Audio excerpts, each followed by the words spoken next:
What's going on YouTube? Welcome back to our family. If you want to learn more about the reptile hobby's favourite, the ball python, then you are in the right place. So if you're enjoying this content, please hit that like button.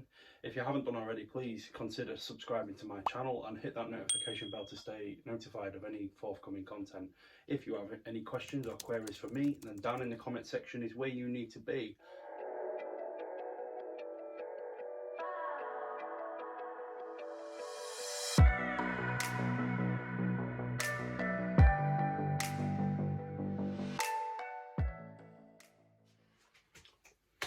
Welcome back everybody. It has been quite a while since my last upload and it seems to have taken that direction naturally, the YouTube channel. I think I'm just going to be one of those sort of as and when YouTubers. So as and when I've got something to share or some content to show, then I'll be uploading a video. But just doing it weekly, I think it would just get a little bit mundane, boring for you guys, and a lot of hard work for me as well on a tight schedule. A couple of things have happened since our last video. So I had a clutch laid by the pied female. I did pull that clutch. I will roll that footage. Unfortunately, what ended up happening is that female was egg bound. I noticed when I pulled her off the eggs, she still had 2 eggs stuck in her. We did, with a bit of persuasion, manage to get those eggs out. Unfortunately, the female died a couple of days later. So there's still the 4 good eggs in the incubator, so her legacy lives on and hopefully they hatch out perfectly fine. But I did lose that female, which is absolutely devastating. So the bad news didn't really stop there. It sort of feels like I'm losing my mojo a little bit. I had another clutch, which is it's not a bad thing, but what I mean by that is I wasn't expecting this clutch.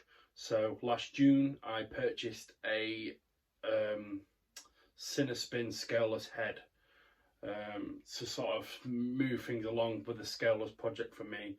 I know the scaleless project isn't for everybody, but I want my own scaleless snake, so I needed to have a female. I purchased that female, and in the 10 months that I've had her here, she's not eaten a single thing. So I've not paired her, I've not put a male to her. And then strangely enough, when I went into a tub the other day, she tried to bite me, and then I noticed a couple of days later that she was laying eggs. So brilliant, but also, you know, bad form on my part.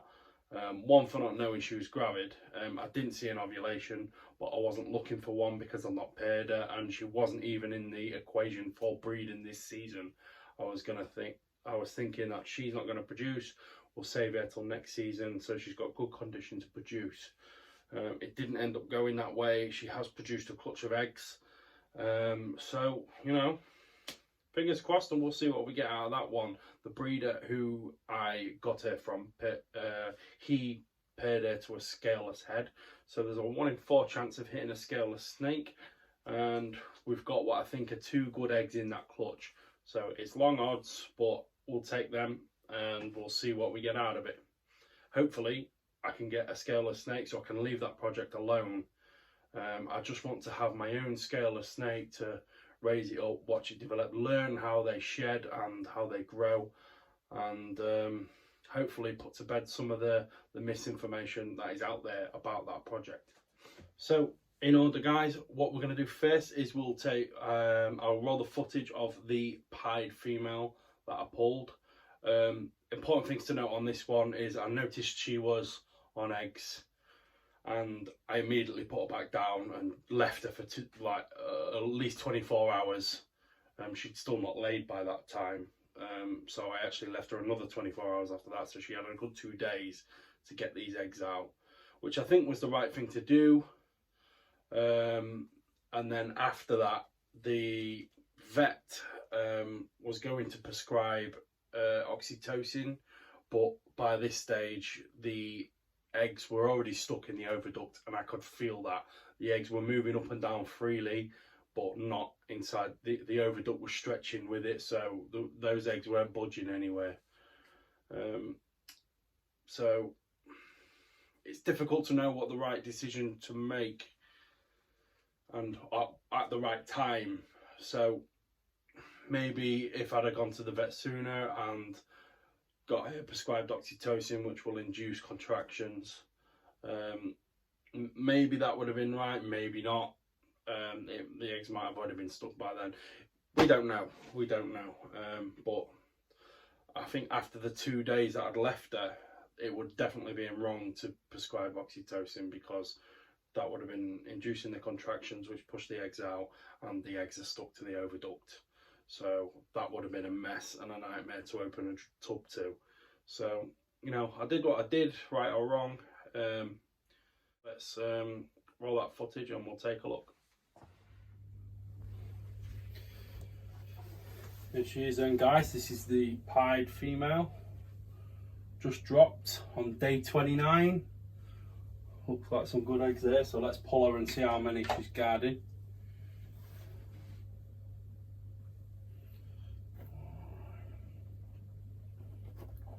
Look like good eggs.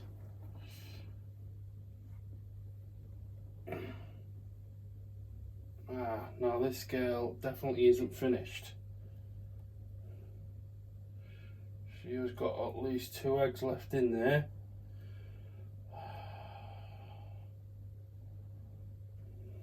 Yeah, 2 eggs left. She's not done yet. Right, that changes things.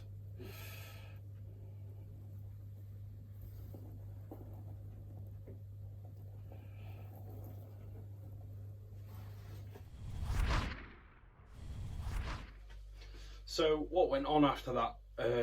After that bit of footage there, I didn't actually collect any more footage for. I wasn't concentrating on it. I was just focused on that female and getting her right.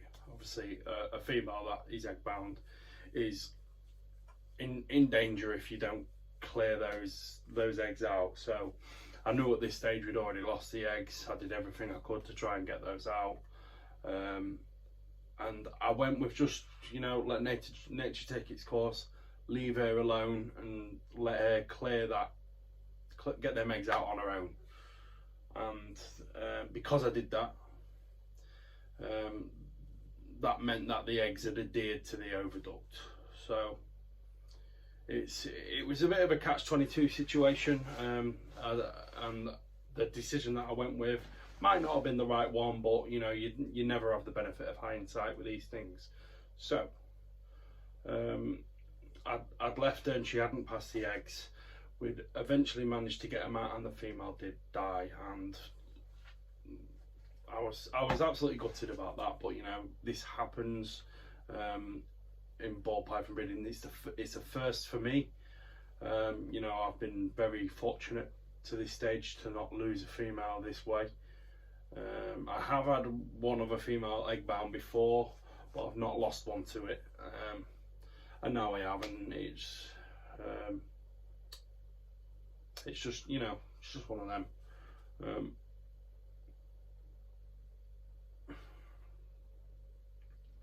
Something that I noticed with this female in particular, which I believe led to her problems, is when she was developing follicles, she developed them very quickly. And what that meant is she was going through that ravenous feeding stage, attacking food, eating, and then she stopped, and then 4 weeks later she ovulated. So by the time she ovulated, the GI tract is still full of digested food, and there was a stage where those 2 stuck eggs were coming out, and there was urate and poo coming out beforehand. That had to come out before the eggs could come out. So I think that was part of her problem. So anyone who's got females who is developing really fast, if you can palpate your females or ultrasound or whatever it is, you got to keep an eye on that. And if it is fast, hold the food back sort of closer to ovulation. That will be a difficult one to manage, but if you're mindful of it and you're looking for it, you're more likely to pick it up, because before this I would have never known to look for that. So the females that are developing quickly, if you think that they're still eating, when I think historically what we've been told to do for other breeders and for other channels is to when they're going through that ravenous feeding stage, and this is what I thought as well, but when they're going through that ravenous feeding stage is to just get the calories in them, because they go into making the eggs. But really, by this stage, you know, they should already have more than enough to produce that clutch. So just err on the side of caution with that, guys. That would be my advice, and I definitely will be doing in the future. Another thing was the size of the eggs. Now, the size of the eggs for a female that size was huge. Like, there was a female that laid eggs 3 days after her. She was a good 600 grams heavier, and the eggs that she laid were smaller. She laid more of them, but only one. Right? She only laid 7 sort of medium-sized eggs. This pie, the egg-bound girl, the eggs that she laid were big eggs. So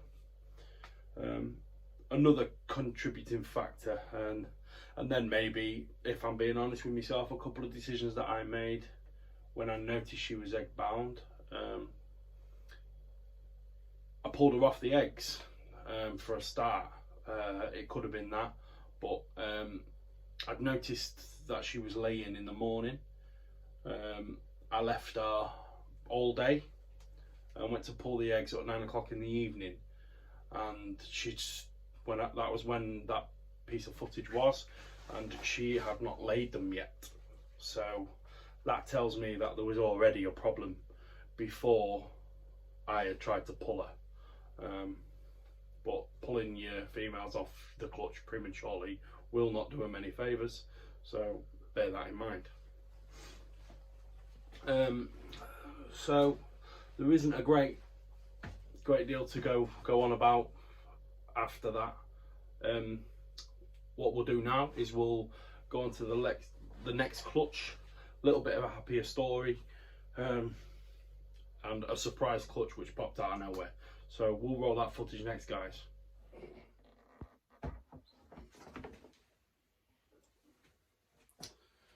Alright guys, this is a surprise clutch. I wasn't expecting this female to lay at all.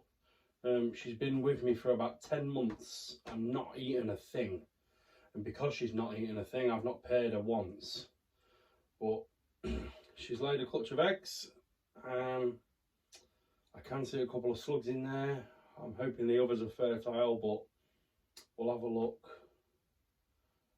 This female is very sketchy at the best of times, so let's see how it goes.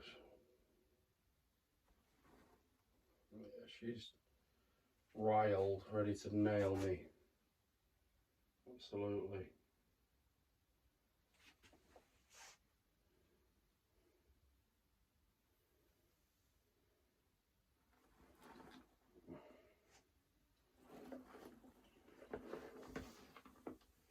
Oh, she's not happy at all.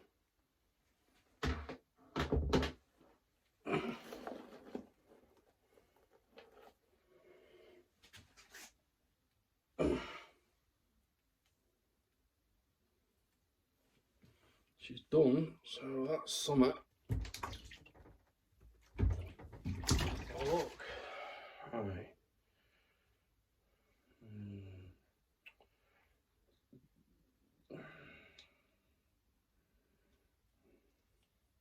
That's dead. There's nothing in that. I can see a small network of veins there, maybe where an embryo had started to form, but I would say that's no good. Now we have got an embryo here. That's a great network of veins there on that one.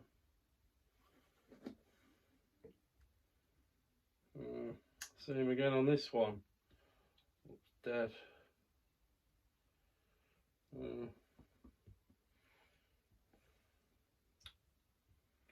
And another network of veins here. So not a huge clutch by any means. There's probably 2 fertile eggs there, a couple of slugs. Stick the light back on.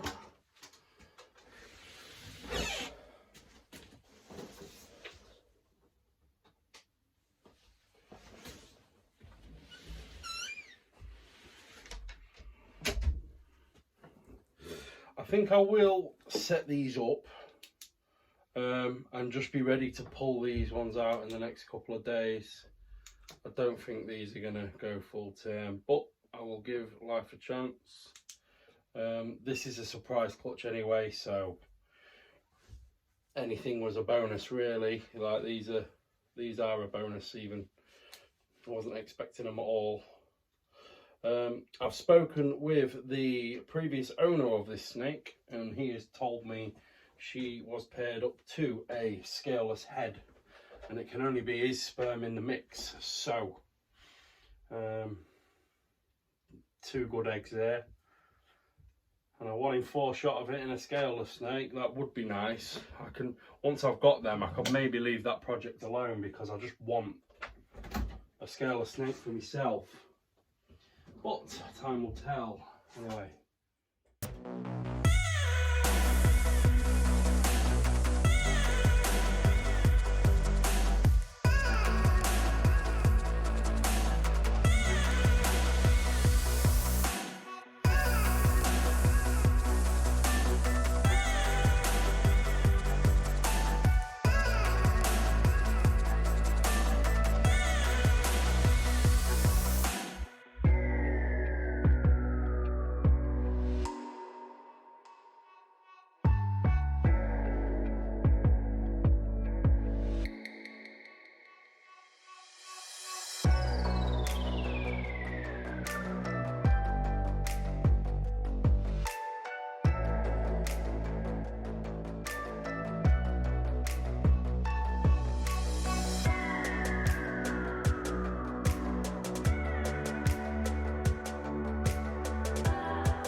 That's it guys. As always, I hope you got something from that. I hope you enjoyed the content. If you did, please drop us a like.